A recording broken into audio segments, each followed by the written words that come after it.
여의도맨션 구독자 여러분 안녕하십니까, 박정호입니다. 제가 요즘 드는 생각이 하나 있습니다. 라디오를 진행하면서 수많은 사람을 만나게 되고요. 또 저도 저희 여의도맨션에도 간간히 명망 있는 분들 많이 나와주셔서 다시 그것도 감사드릴 일이고요. 그 다음에 강연이나 세미나, 포럼 이런 데서 많은 분들을 만나 뵙니다. 그런데 모두 한결같이 동의하는 당면과제 딱 하나입니다. 양극화입니다.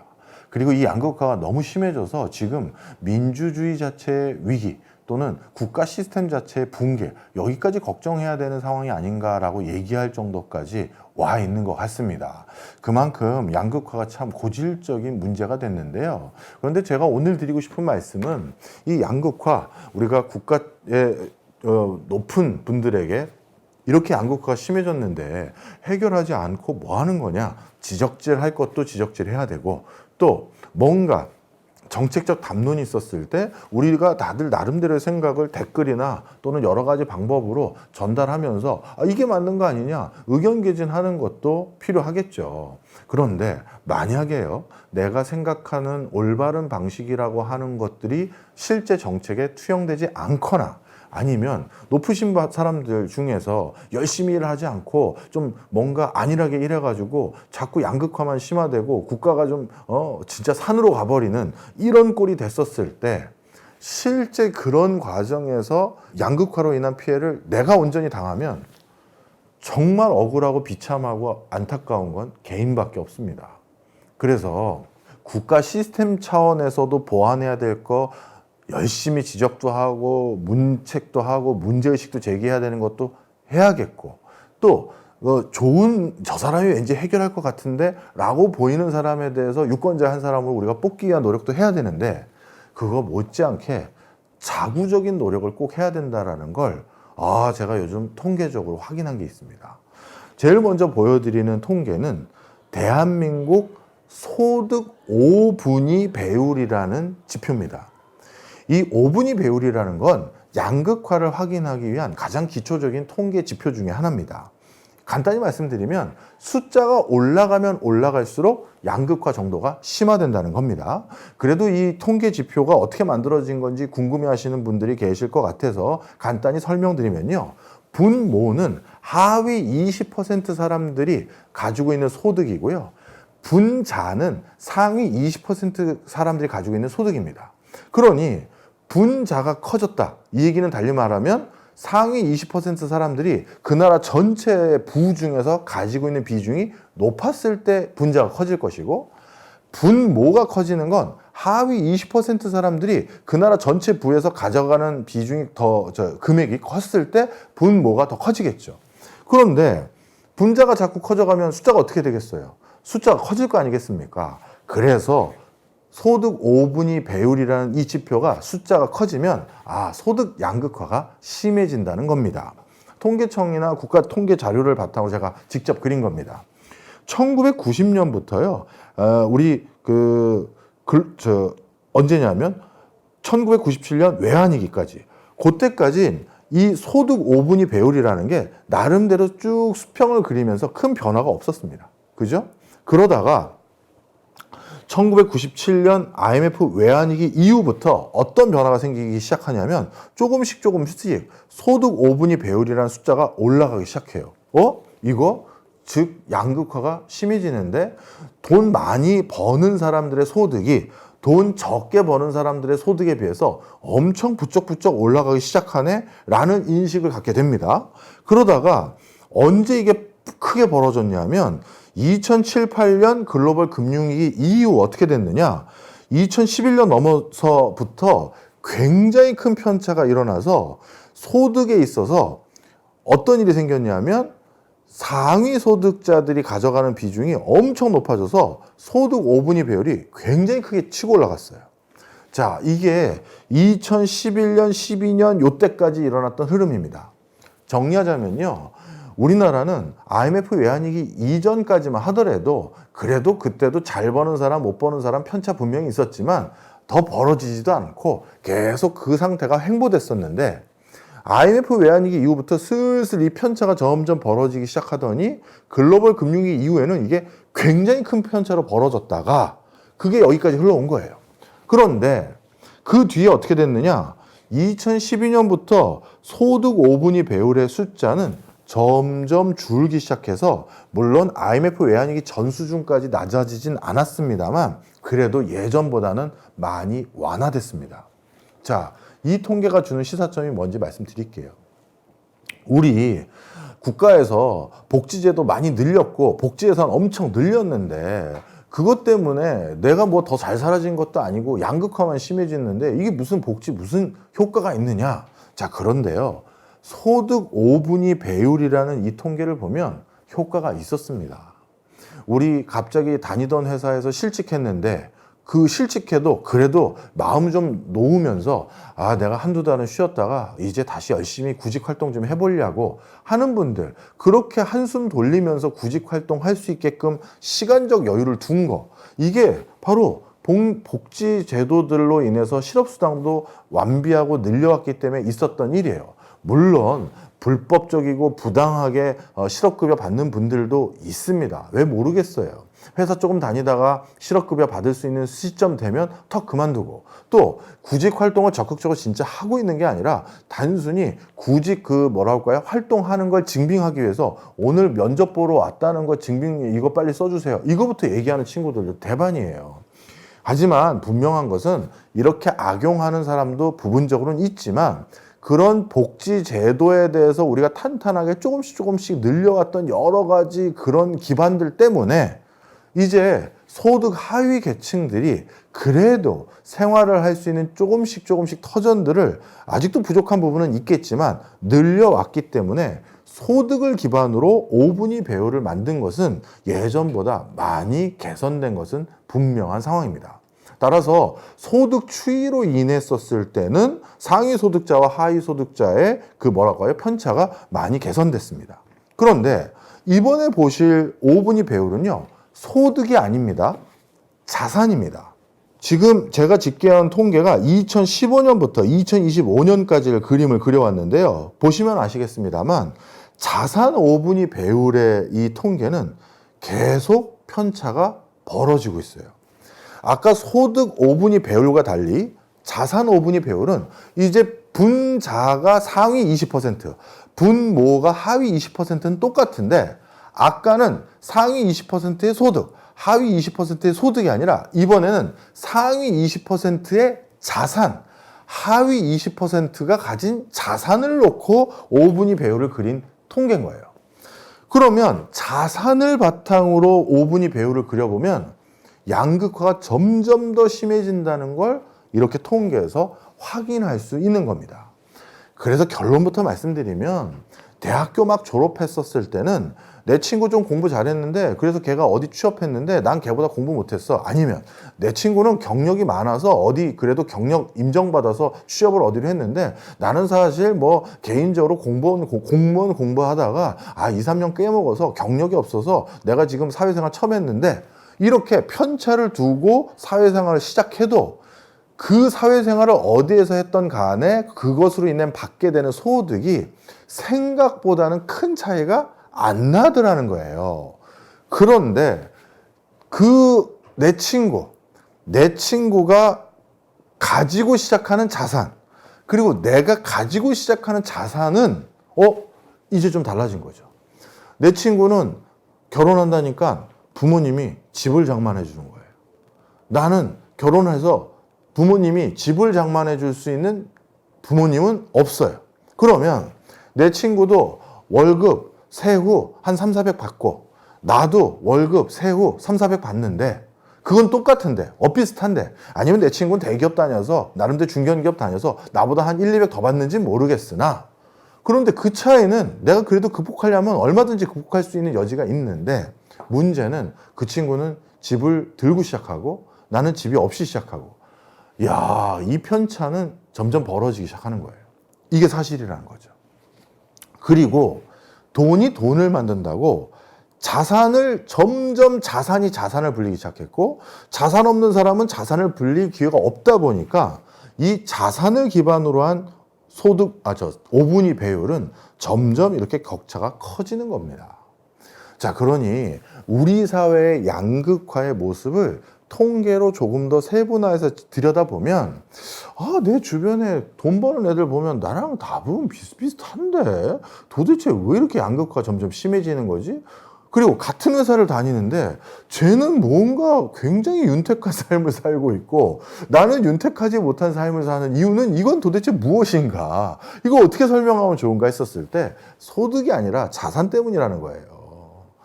바로 이 부분에서 우리가 개인적으로 문제의식을 삼아야 된다는 겁니다. 그러면 마지막으로 보여드릴 통계입니다. 자, 지금 보여드리는 이 통계는 제가 만든 것이 아니라 KB 부자 보고서에 나온 통계입니다. 그 중에 한 통계예요. 보시면 2011년도부터 2025년도까지 대한민국 부자들이 도대체 그 부의 원천이 어디서 나온 거냐, 이거를 이제 비교하는 이 시계열 통계입니다. 보시면요, 2011년도만 하더라도요, 대한민국의 부자들이 부를 만들어냈던 가장 중요한 원천 리소스가 어디에 있었냐면 놀랍게도 상속 증여와 그 다음에 부동산 투자가 부를 만들어낸 원천에 가장 큰 비중을 차지하고 있었어요. 그런데 이게 최근 들어선 어떻게 바뀌었냐면 상속 증여와 부동산 투자는 비중이 줄고 이 사람들이 부를 만들어내는 리소스 원천이 어디가 점점 증가하기 시작했냐면 금융투자 소득이 굉장히 급증하기 시작했고요. 그 다음에 사업소득도 급증했고 근로소득도 함께 증가해 오기 시작했습니다. 이거 굉장히 중요한 시사점입니다. 이제는요, 부를 만드는 리소스가 원래 금수저를 입에 물고 태어났기 때문에 자산 격차가 컸고 그 자산이 또 돈을 만들어서 양극화 심해지는 게 아니라 최근 십수년 동안 부동산을 자꾸 억제하기 위한 노력들을 이게 맨날 실패하지만 이 방법도 쓰고 저 방법도 쓰고 저 방법도 쓰고 했잖아요. 그러다 보니까 이미 다주택을 가지고 있는 사람들 중에 일부는 그 다주택을 털어서 똘똘한 한 채로 포트를 바꿨고요.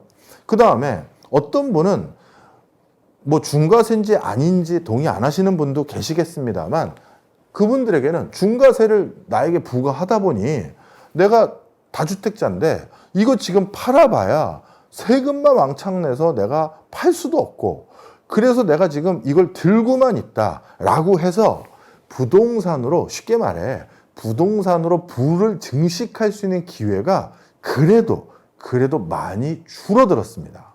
예전에는요, 부동산이 정말 제일 불로소득 많이 가져다 줄 수 있는 아주 용이한 방법이었어요.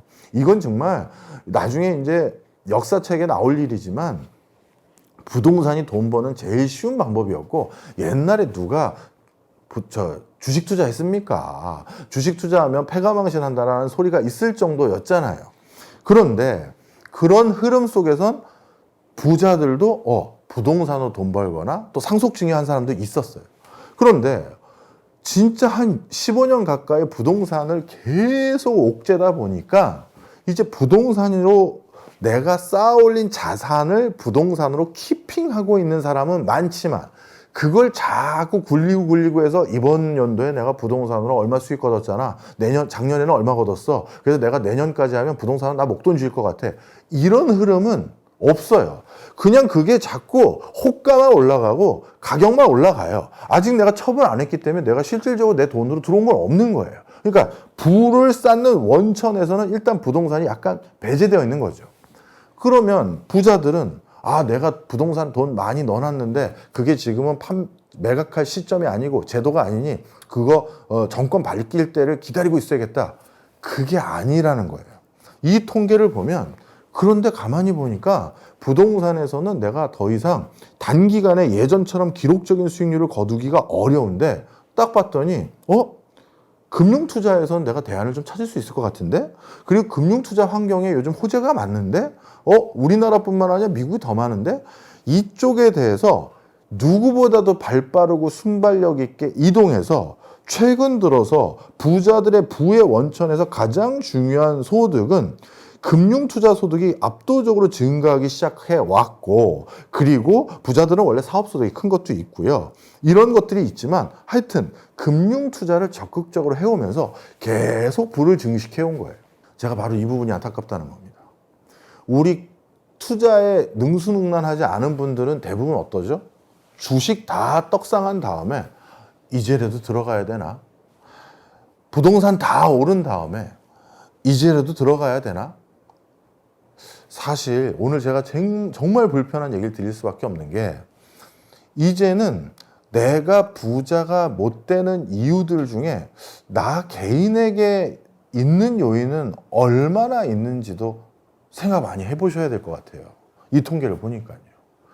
사회 탓, 국가 탓 할 것도 있죠. 왜 부조리하는 게 없겠습니까? 하지만 야, 이게 왜 부자들이 계속 부자가 되고 더 부자가 되는지가 이 통계에서 드러나는 게, 점점 여기가 막히면 다른 데서 또 투자해보자, 저기가 막히면 여기로 가보자. 너무 순발력이 있고 기민하고 항상 돈 공부, 경제 공부, 투자 공부를 잘하는 거예요. 그래서 제가 이렇게 표현드리면 너무 과한 표현인지 모르겠습니다만, 부자인 사람들과 그렇지 않은 사람들한테 금융 투자 시험 보게 하고, 그 다음에 투자와 관련된, 재테크와 관련된 기본적인 지식들, 정보들 시험 보게 하면요, 이거 마치 대학교 수능 성적처럼 편차가 어마어마할 겁니다. 솔직히 말씀드렸어요. 네. 이게 참 불편한 진실이에요.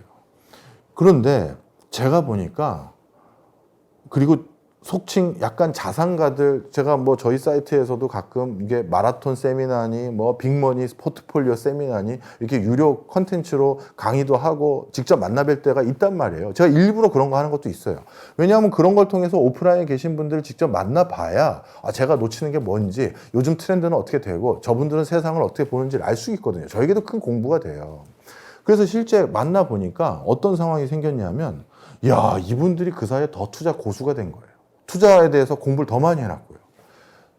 경제 토익이 있다면 이분들은 800점대 후반, 900점대로 가버렸는데, 계속 그냥 나는 그냥 은행에 넣어놔야지. 저거 다 이제 폭망할 거야. 부동산 망할 거고 주식도 언제 저 다 이제 거품이죠. 금방 떨어지지 않겠어? 나는 요것만 해야지 하는 분들은 토익 점수로 따지면 경제 토익이 있다고 했었을 때 600, 700점밖에 안 될 수도 있어요. 자, 정리하겠습니다. 내가 부자 되려면 이제 돈 공부, 경제 공부 하셔야 돼요. 예. 안 그러면 정말 부자 되기 어렵습니다. 예.